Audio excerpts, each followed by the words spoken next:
Good morning. Saturday morning for the UK Crime Book Club. Not quite the same time where you guys are, but we'll get to that. Thank you very much for joining me, Michael and Alex.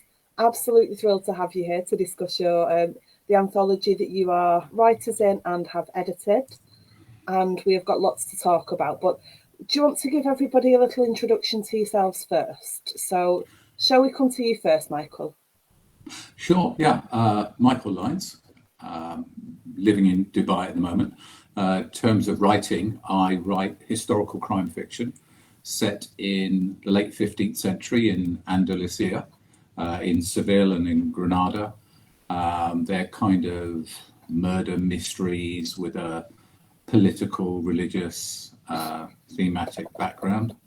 And I'm one of the editors and the contributors to this anthology, Arabian Noir, and I'm the convener or the chair, I'm not sure the exact title, of the Crime Writers Association in the Middle East, in the Gulf chapter of the Crime Writers Association. Thank so that's you. A quick bit about me, yeah. Alex? Well, hello everyone. Thank you for having me on again, Sam. I didn't think you would after last time, but you know. No, neither did I. But here we are. I must have redeemed myself. Yeah, I'm Alex Shaw. I write the Aidan Snow, Jack Tate, and Sophie Racine thrillers. They are contemporary thrillers that have an international intrigue and a bit of action, a bit of military, a bit of suspense, a bit of crime as well, obviously. Yes, I'm also a member of the CWA Gulf chapter, and together with Michael, we edited and created and wrote parts of the anthology Arabian Noir, which, there we are, Michael is showing you now. You see, I haven't got a copy because they all sold out at the book fair, you know, which is a nice thing. A nice problem to have. It is, yeah. Mine's on my Kindle, so if you didn't have a cover, I could have shown the Kindle cover, but you have, so brilliant. It's always nice when there's a physical copy to show. So let's start at the beginning. You started the chapter, was it, Alex, did you start the chapter? It was Michael that started it. Apologies, yeah. Michael. Yeah. So do you want to tell us a bit about that? I mean, I joined the Crime Writers Association, which I'm sure most people know about. Based in the UK, the chair at the moment is Vaseem Khan, who writes the Baby Ganesh, I think is Inspector Chopra murder mysteries set in India. So I've been in the Middle East a while. I noticed that there wasn't any groups or chapters of the Crime Writers Association, so I suggested starting one. They have groups in various parts of the world, and in England, London, obviously, and various parts of England and France, I think.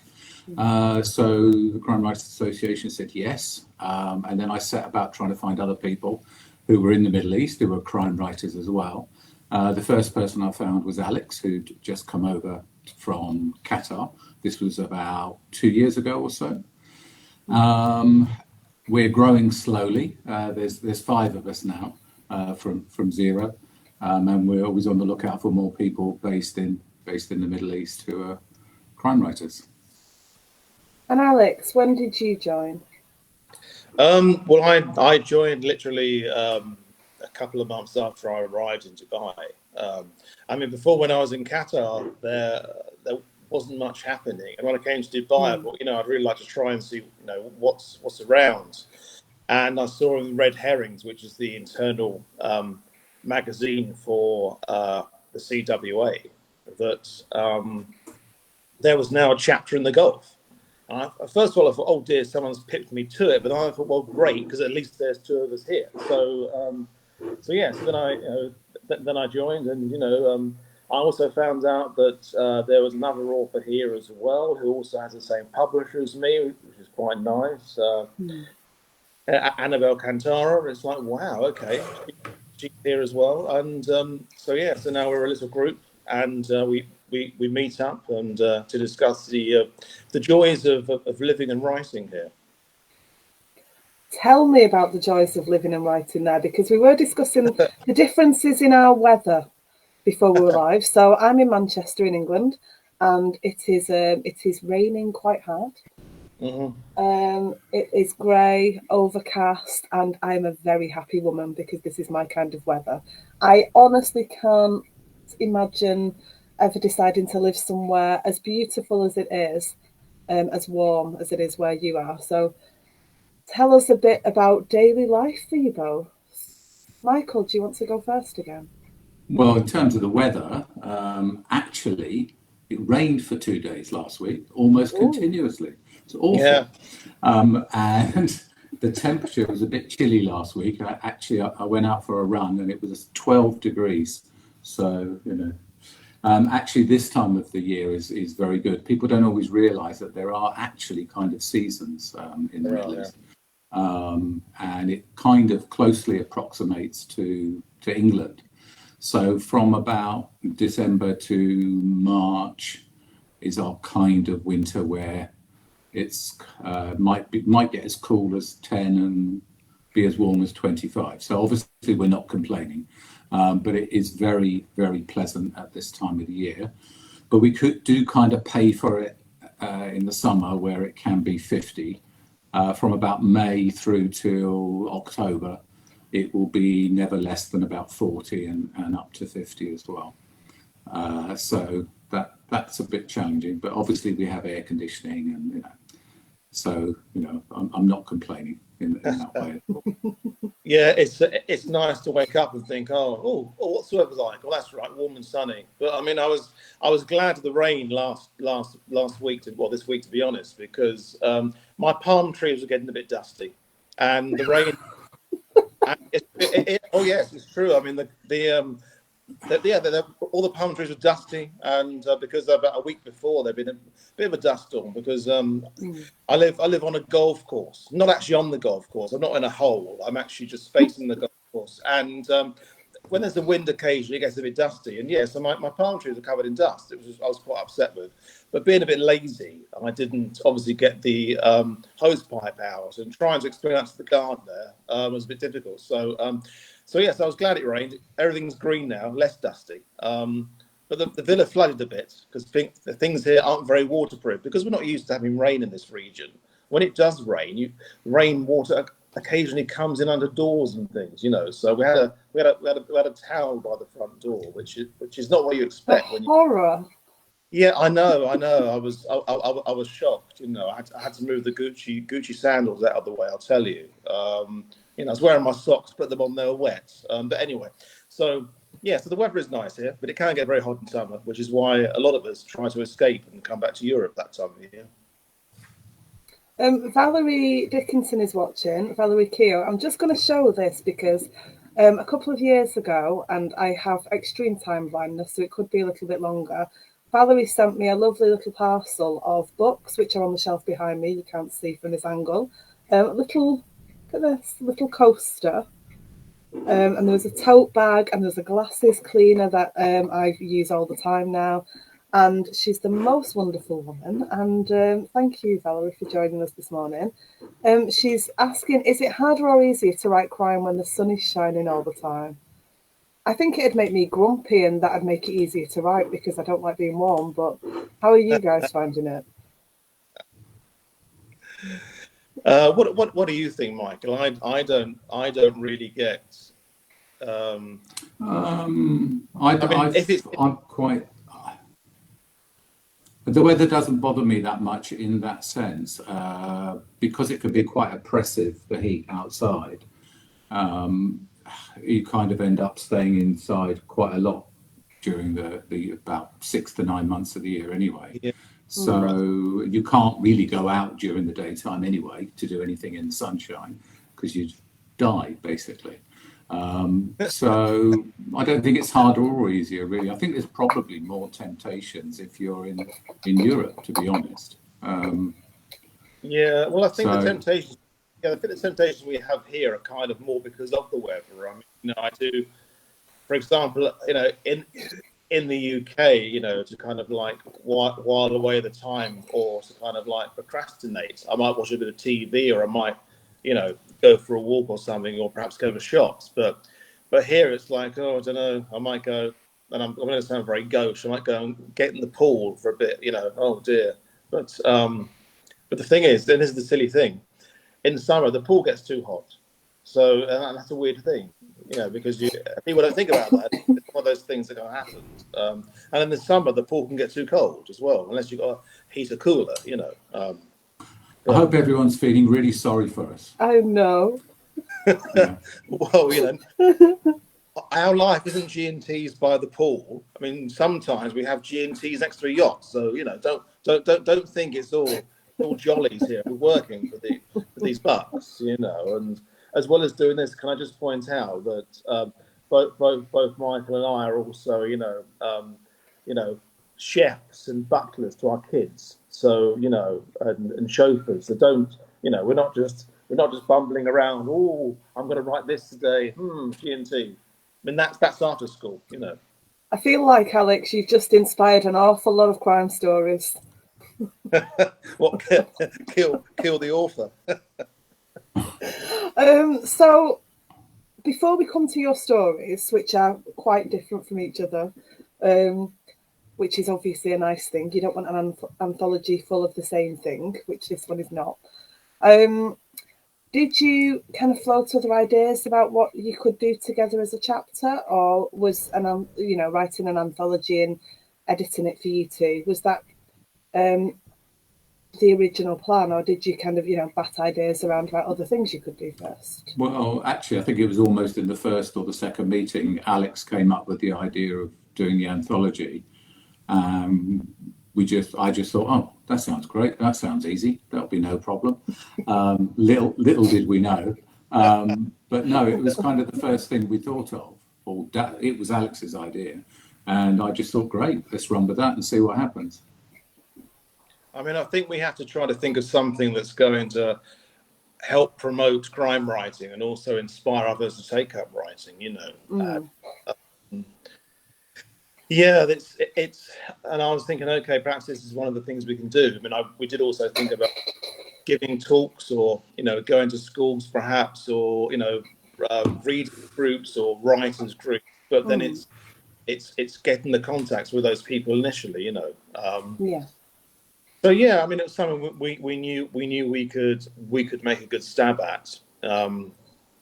And so yeah, that's why we did it, and we hope it kind of works. I mean, we have a mixture in there of existing published CWA members and also a few brand new writers, but that they're all kind of linked by the theme that everybody has to either have lived in the Gulf or is writing about the Gulf. And so the theme is a bit loose, but it's all kind of show the impact this area has on people. Yeah, absolutely. So, Michael, let's start with your story first. So, yeah, sure. It mainly centres around James. And the difficulty because they are short stories, the difficulty we have with describing them is we don't want to give things away. No. Okay. That's sure. Yeah, obviously. So tell us a little bit about the writing of the story, and did you kind of have an idea for it before you sat down to do it, or did you just kind of sit down and think, right, okay, I'm just going to sit down and see what comes out? Okay.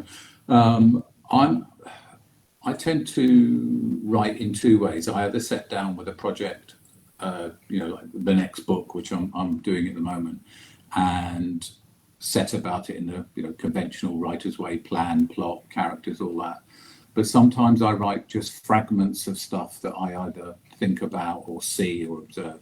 So The Gardener started before the anthology. I just wrote a fragment of where one morning I was looking out of the window, the kitchen window, drinking coffee, and the guy who comes to water our garden, the gardener, he comes every morning at 6 o'clock. And I was just looking at him, and he was there to water the garden, but also he's on his phone. And he was talking in Urdu, not a language that I understand. But I could hear through the speaker phone voices of his children. So he was speaking to them before they went to school, because they were back home in Pakistan, which is where he's from, which is very common here. I don't know how much people know about Dubai, but there's a lot of Pakistani and Indian people here who don't see their families for 1, 2, 3 years ago. Wow. So he was speaking to his kids, and I could just kind of see the look on his face, a little bit of sadness, a little bit of joy. So I just wrote that initial section that you read at the beginning of my story, just reflecting on him and what I thought about him. And then I kind of exaggerated, well, I hope I exaggerated, the character of James, stroke me, and made him into a bit of a kind of nasty, arrogant, typical, stereotypical expat. And so I had that little prologue, if you like, that little fragment, which I then span the rest of the story from. Once we had the anthology idea, I thought, I can use that. So then I span a story from it. And yeah, I can see how it's literally evolved from you peeping out the blinds with your coffee. You know, you can kind of see how you built on that.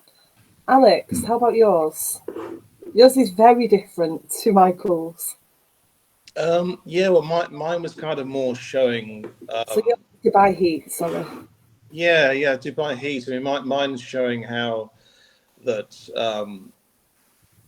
Dubai and the Middle East are places that people kind of go in and live now, but also in terms of, they retire to. I mean, the character, the story is about Gennady Dudka, who is my Ukrainian intelligence director, Ukrainian intelligence director guy who appears in my novels, and Dubai, a friend of his who's got a car in Dubai who comes back to warn him about something. And so what I did was I wanted to kind of, intertwine my kind of book world, the book universe, like the Marvel universe, kind of intertwine that with like a new location. So, well, okay, if I can go to Dubai, etc., way of linking the things together. And yeah, so I wanted to kind of show the kind of opportunities here, and there's a little bit of social comment in there. I wasn't trying to do much, but I just wanted to make something a little bit different.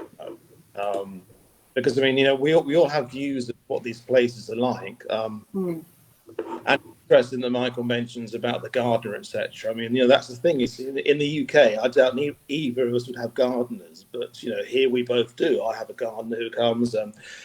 He comes, doesn't come every day in my garden. He's a bit lazy. No, that's me. He comes and he walks around with his earphones in. He's on his phone and he's sweeping with one hand leaves or whatever, and speaking or watching news with the other. And there is a huge amount of people that live here that are actually locals. I mean, I forget the figures. I think it's either 80 or 90% of residents of the UAE are not Emiratis. They are expats or migrant workers, and I think it's a very strange thing because it's funny, the Westerners are kind of viewed as being expats, where people from the subcontinent are kind of viewed as being migrant workers. When you think about it, we're all exactly the same. We're all here because either we have retired here or we like the lifestyle, or the financial reason for being here is better than being at home, and so we're criminals, Alex. Criminals, that's right. Yes, all criminals. Yes. I was going to say, I was going to say we're both criminals. Yeah. Valerie's asked, do you think writing short stories requires more discipline and planning than writing novels? It's an interesting question, that, isn't it? I mean, I don't know about you, Michael, but I wrote my novels before I ever wrote a short story. So I kind of went that way. I know most people write short stories first and then think, I'll write something a bit longer. With me, it was the reverse. Yeah. I mean, I'm the same. Actually, the Gardener in Arabian Noir is the first proper short story that I've ever written. I think it's a bit crazy in a way, actually. I think both Alex and myself are probably a little bit crazy to take on a novel. I was reading Stephen King's On Writing, and he wrote just tons and tons of short stories before he even thought about writing a novel. And I think that might have been a bit more sensible to do smaller things. The problem I find with writing short stories is I tend to think big in terms of big stories. And even The Gardener actually has probably got possibly a bigger story, a bigger novel inside it. I tend to try to think too big for short stories and try to cram too much in. So in terms of discipline, I think it's more about the discipline of focusing very tightly and putting small things in and not getting carried away. It obviously takes much shorter time, so it's in that sense it's easier, but it's harder in terms of being more disciplined about what you put in and what you leave out. I think if you end up with, it can be quite difficult to stop it sprawling at the edges. It's following one storyline, isn't it? Not having several storylines for different characters and having like a subplot and things, etc. Because, you know, when I'm writing, I'm kind of thinking, okay, this is happening now, something else is happening elsewhere. Where in a short story, it's kind of like, okay, I want to go A to B, but I want a bit of a squiggle somewhere, and it's just kind of thinking, okay, what can't I, you know, leave hint here, you know. I mean, I like writing both, but obviously, you know, I mean, bread and butter for authors is the novels. I think the short stories, the little adverts we do here and there, isn't it? Like, oh, that's a good short story. I'll buy his book, you know. And by the way, Michael, your story, I didn't know that was the first one he'd written. It's actually excellent, by the way. I have to say that. I did enjoy it. Thank you. And I'm not just saying that. No, I enjoyed it very much. I enjoyed both very much. And yeah, it's lovely that the first short story that you've written is in an anthology. So what a lovely thing. You had involvement from Vaseem Khan. Wrote the foreword. Fabulous foreword it is as well, as you'd expect. It is, yeah. So how did you get in touch with Vaseem, and what was kind of the process there? Well, the moment we sort of had the idea, we contacted the CWA and said, would they endorse it? Would they let us use the logo and the merchandising, and would they do that, help us with that? That was quite a long-winded process because no chapter has ever done this. I think the CWA has been around about 70 years, Alex, something like that. Yeah, just 70 years, yeah. No other chapter has produced an anthology. So which is astonishing. It is astonishing. And I think it was a bit challenging for their bureaucracy and their admin. So we were very grateful when Vaseem actually became chair. He immediately saw the potential in it. He wants to take the CWA into kind of a different way. I don't know how much any of you know about it, but he's introduced new daggers. You know, the daggers. He's put some new daggers there. He's trying to, I guess, modernise the CWA. So he was extremely helpful. And you're right, the foreword is brilliant. I was astonished when I saw it. The thought and the time he must have taken to craft that. And basically, we wouldn't have the CW endorsement without Vaseem. Yeah, and it's a fantastic endorsement to have. You know, to be the first one in the 70-year history, first people with the 70-year history of the CWA to do this. I mean, the CWA does produce its own anthologies. Obviously, you know, a whole CWA one where any member can submit, but ours is kind of, you know, very, very focused on one region, and I think that's why it works. You know, and now there's nothing to stop other chapters, you know, doing their own, creating their own, etc. And I think it really shows that the CWA is evolving. That we really want to try to be a bit more encompassing and really kind of push crime writing. I mean, you know, we are as well as being writers, we're readers of crime fiction. Obviously, you know, the thousands and thousands of people watching this, they also are, you know, lovers of the genre too. And so if we can, so there's something we can do like this that actually helps the genre expand and creates more and more writers, etc., then, you know, I'm all for it. And so is Vaz, and we're really happy that, you know, the forward is fantastic. And he's a great guy.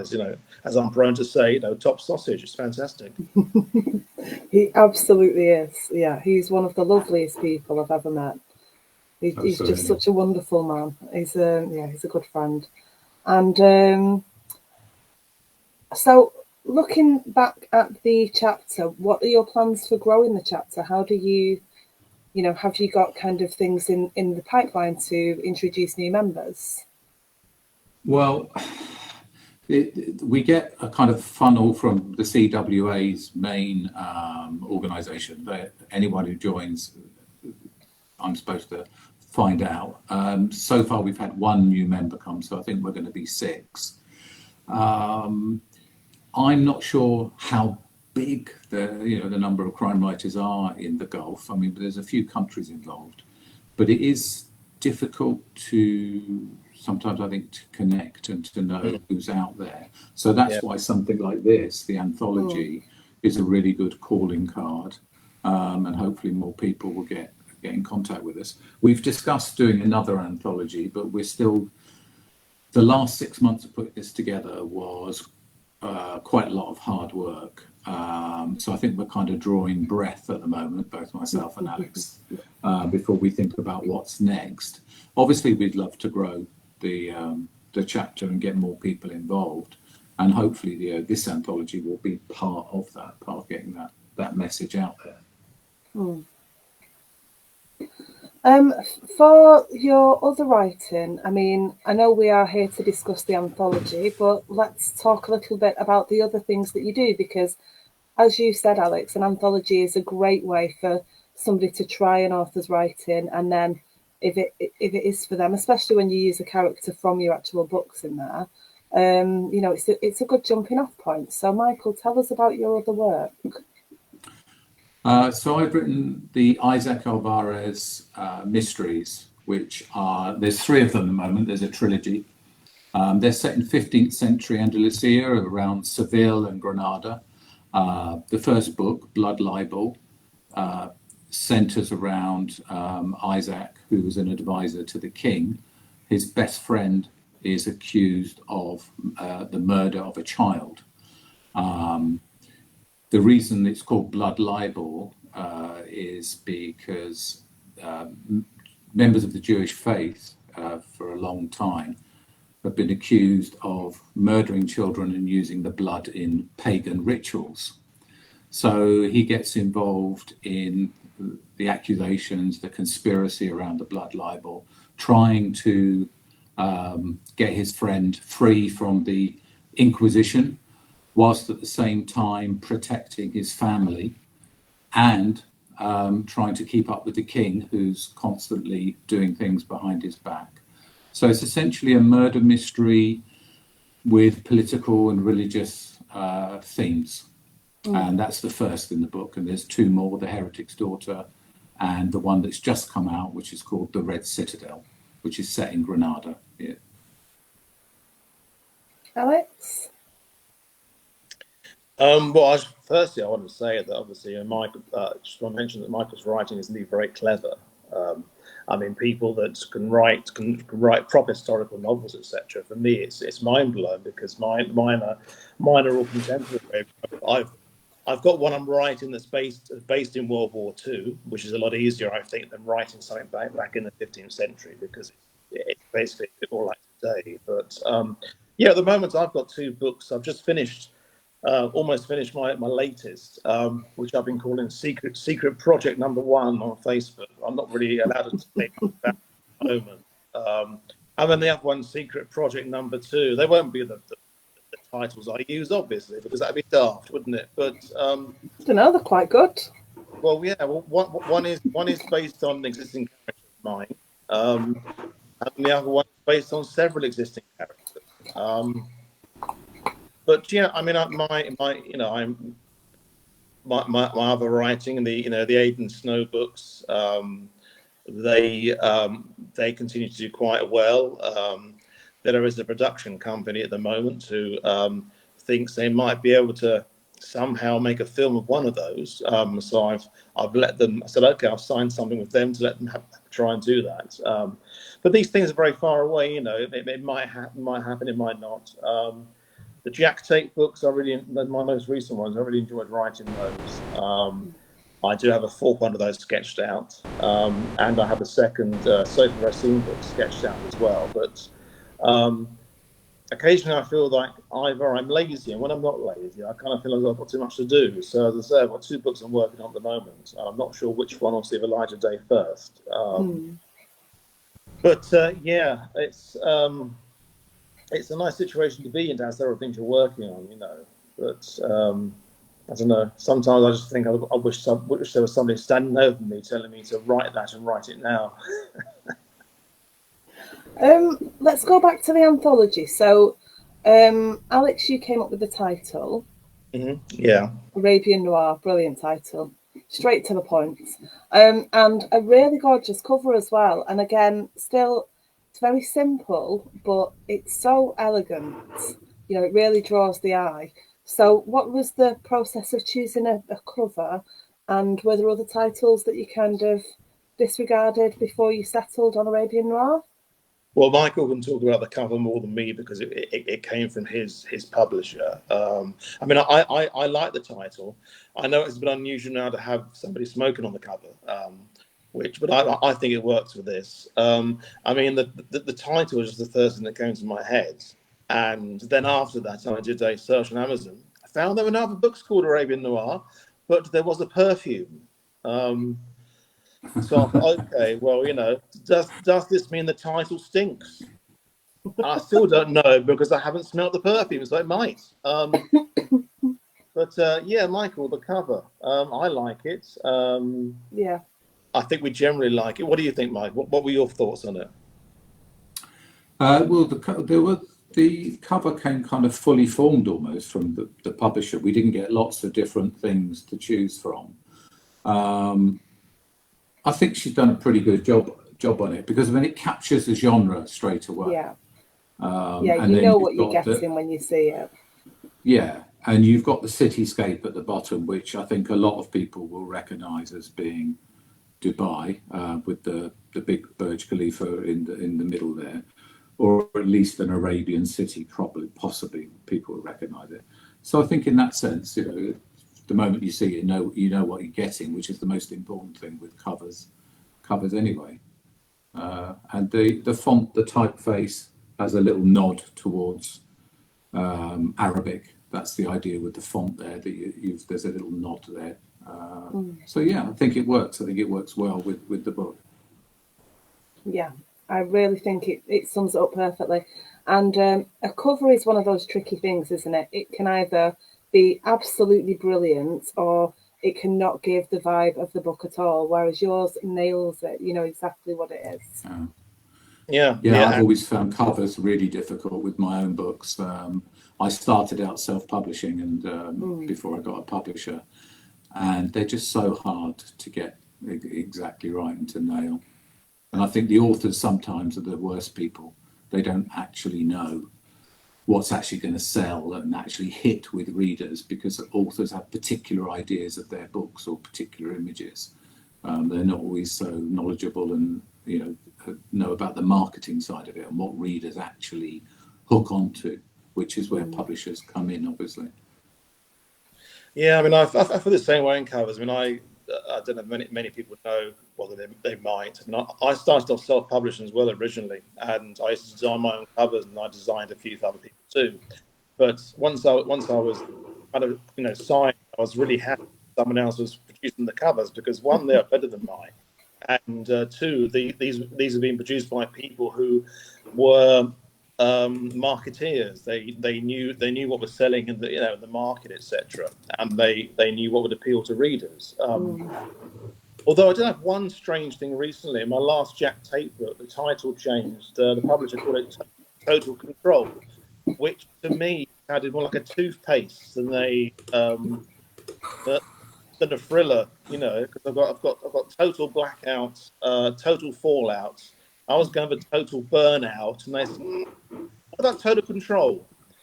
And I had to accept that. They wouldn't let me change it. So yeah, so I've got I've got several books and a packet of toothpaste. But hope it works. It wouldn't have made me think that before, but now you've said it, yeah, that will make me chuckle. Jack Tate says use total control.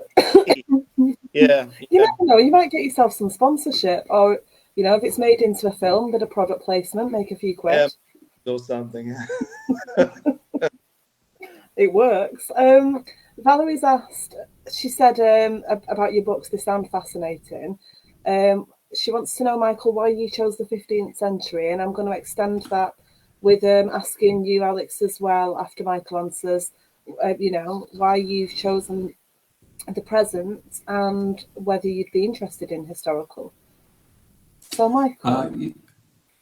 So it was more about the place, and initially in terms of Andalusia, I discovered, some of you may know this, that the Moors, the Muslims, ruled over southern Spain for 700 years.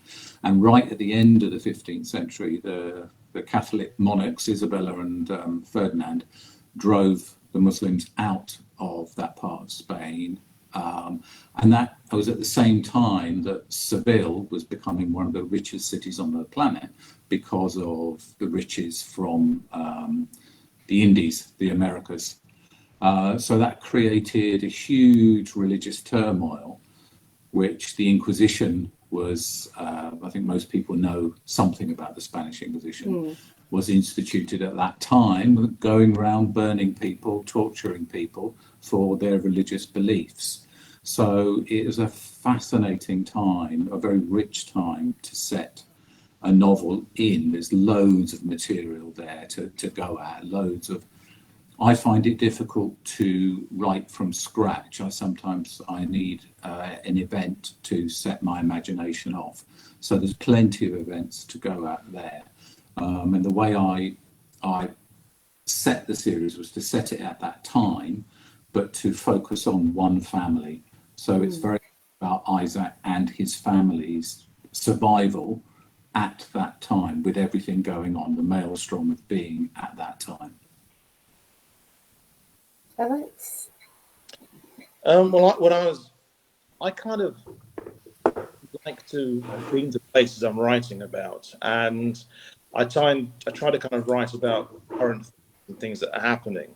But looking back at my work, I've kind of realised that I have lots of flashbacks and things. And so, for example, one of my books starts in 1996, which is actually the year I started to write the book. But now there's a scene based in 1996, and so in theory, my books are contemporary, but also, soon they might kind of qualify as being historical novels. I don't know, because that's shocking that the 90s are historical.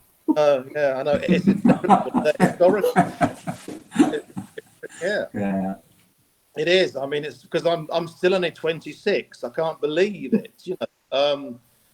52. No, I'm still only 26, and it's terrible when you kind of look back at things like that. But I mean, even the one I'm writing now, it has it's set in the present day, but it has flashbacks of things that happened in '99, etc. But kind of world events. But I don't know if I'd be able to write an entire novel set back so far. I mean, I let the cat out of the bag a bit earlier when I said I was writing something based in World War II. Secret project number 2 is a World War II book. I'm not going to say much more about that, but it's my kind of spin on World War II with kind of my kind of characters. I'm just going to touch my nose then. No, not sponsored by Big Dynex. I'm just talking about the characters. But I think you write what you'd like to read, and so I write about contemporary things and I write contemporary books because I think that's the kind of thing I want to read and the kind of thing I want to watch. It's fair enough. I think writing what you enjoy, just that comes out so much in the books, doesn't it? If you're writing something that is boring you to death, I'd imagine it would be very difficult to get make it positive for the reader, as an experience.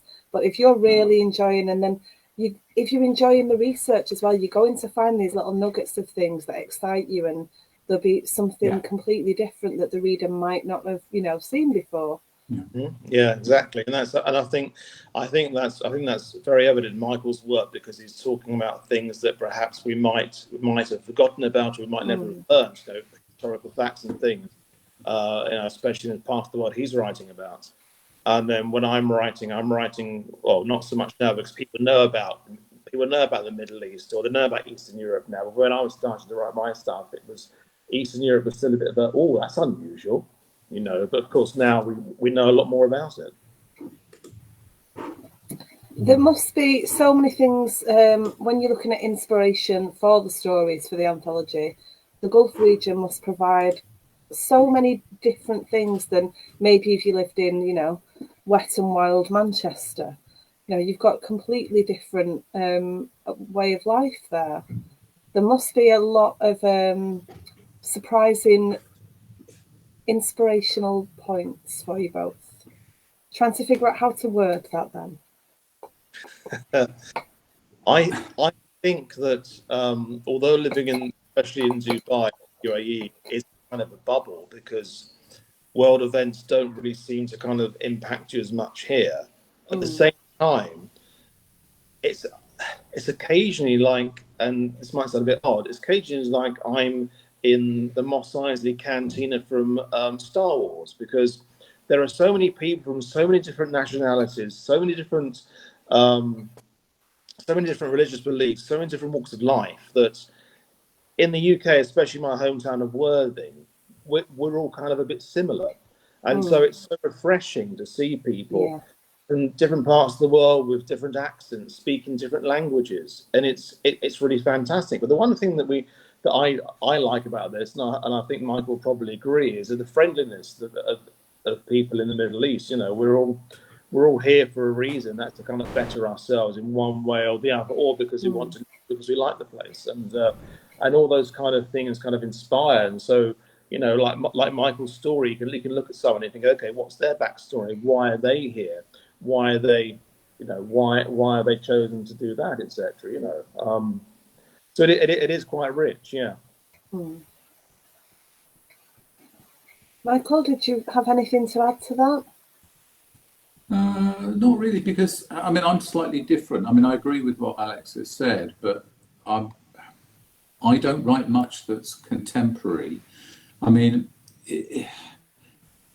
a way, the era that I'm writing about has connections to the Middle East, in the sense that the Moors and the Muslims conquered that area, and so there are connections to this region historically. But my head is kind of stuck 500 years ago most of the time, so escaping from reality a lot of the time. I'd like to go back to talking about your roles in the anthology as editors. Was it how did the project go how you expected? Were there any surprises in there? And obviously you've kind of hinted that it'll be a while before you'd possibly be ready for the next one. It's a lot of work. Yeah, I think I was quite naive, actually. I don't know about Alex, but I think because Alex had been involved in anthologies before, I think I was fairly naive and enthusiastic and didn't realise quite how much work would be involved. Obviously the process starts with the submissions. And I'll be honest, we weren't inundated with hundreds of submissions, because it's a fairly small pool and we're just making our way and just getting started. But there were some issues there around making sure that the quality of the stories we got were suitable for the anthology. And then there's the hard work of the editing, obviously, and we shared that between us. And then the bits of it were about getting the CWA on board, negotiating with the publisher. And then obviously there's 12 authors who we had to liaise with, negotiate with, and then sort out some of the marketing, the usual stuff that you do, but the marketing and the publicity. Fortunately, we had the Emirates Literature Festival here, as Alex said. They stopped the book for us, and we had a launch party there where we managed to get Anthony Horowitz and couple of other people along too. So the process as a whole went really well. It took us about a year from beginning to end, but I didn't envisage it'd be quite such hard work at some point. So, but the last 6 months, we were, because we're also, as Alex says, we're still got a family to sort out and our own writing as well. So this was on top of the day job. But I learned a lot from it. I mean, Alex and I had a good time doing it, and we've made some more writing buddies. And hopefully we'll get some positive reaction from readers, and people will enjoy reading it. Yeah, I mean, it was a good experience. I mean, the anthologies I've been involved with before, the ones where I've just been an author and someone else has published it, obviously you don't learn much about that. I've self-published a couple of anthologies, and that was me making all the decisions because it was just my idea. Right, you're in, you're out, bang, bang, bang. Another anthology I edited was for the International Thriller Writers Association. That was a few years ago. We had Peter James do a forward for that, and that worked. That worked too. I had another great editor helping me with that one. But I think here, this time, what kind of marked this out was, yes, we didn't have an awful lot of submissions, but the quality of the things we did get this time, I was surprised by. There wasn't a single story that came in and we thought, my God, that's awful. And the issue normally with this region is that there are quite a few writers writing, but they're not writing in our genres, or they're not writing in English. And it would have been fantastic for us if we could have had more Emirati writers, more Qatari writers, Omani writers, people who are from the region, as well as those who've come to live in the region or been born here because their parents came to live here. And hopefully that's something that will eventually happen. As to when the next anthology would come out, we did say perhaps next year. We still haven't had much time off yet after that one. So I think if that was going to happen, we'd probably start to be discussing that nearer the summer break. We'll discuss that nearer summer. Disappear in Europe for a month or so, come back and think, right, okay, are we going to do a second one? Surely, because you've done one, this may be the most naive thing I've ever said in my life. The second time surely would be smoother. You know what the pitfalls are. You know how long things take to do. You know the different processes now. Yeah, absolutely. And presumably, hopefully, fingers crossed, that the negotiations with the CWA would be a lot smoother and less time consuming, because we've crossed that barrier of being the first. So we've proven ourselves that it's a worthwhile project. So yes, I don't think you are silly to say that at all. I think you know where the mistakes are, you know where the tensions are, you know where the problems are likely to occur. Yeah, I agree. And you know how long things will take this time as well. I think we do, yeah. Yes. But I think the only issue we have is the same with kind of like rock stars or debut authors becoming like a one-hit wonder. We have to make sure the second one has stories that are equally as good, hopefully better than the first one. Because we can't suddenly say, oh great, the first anthology was fantastic, the second one was, well, it was written by a 6-year-old, but there might be a fantastic crime writing 6-year-old doesn't do the story. So we would love to get, if we do a second one, and I think the chances are we probably may, that hopefully get some really great stories in there and make it just as good a read as the first one is. I love the enthusiasm for it. I also like the fact that you are cautiously optimistic.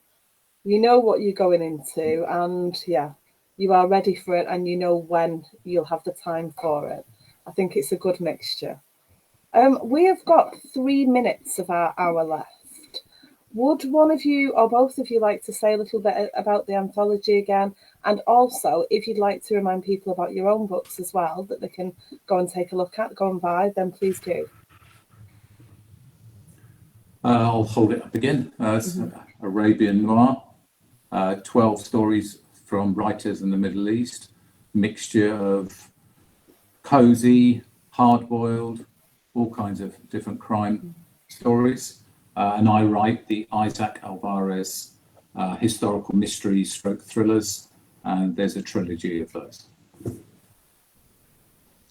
Yes, Arabian Noir, the first ever anthology created by CWA chapter in 70 years. Please buy it. It's lovely. Even if I say so myself, there are some great stories in there from experienced authors and debut authors too. My books, I write the Aidan Snow, Jack Tate, and Sophie Racine series.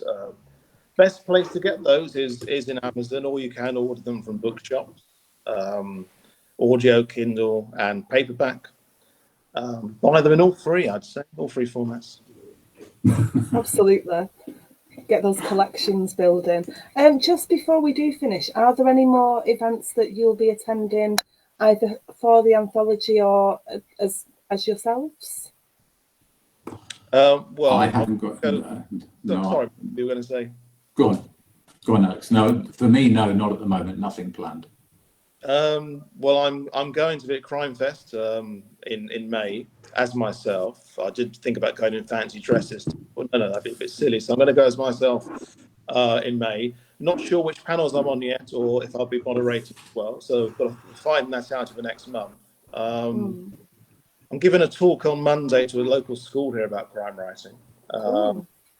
So yeah, that'll be. Hopefully, I'll be able to wow them. If not, I'll run away. So no, we may try and do something later in the year, but it's been a nice thing to do, and we're both very happy that we've done this. And thank you so much for having us on, Sam.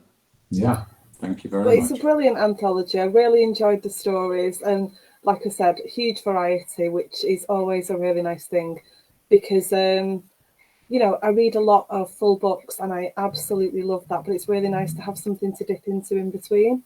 So yeah, thank you both for joining us, and I hope the anthology flies as it deserves to. Thank you so much, Sam. Thank you. Thank you.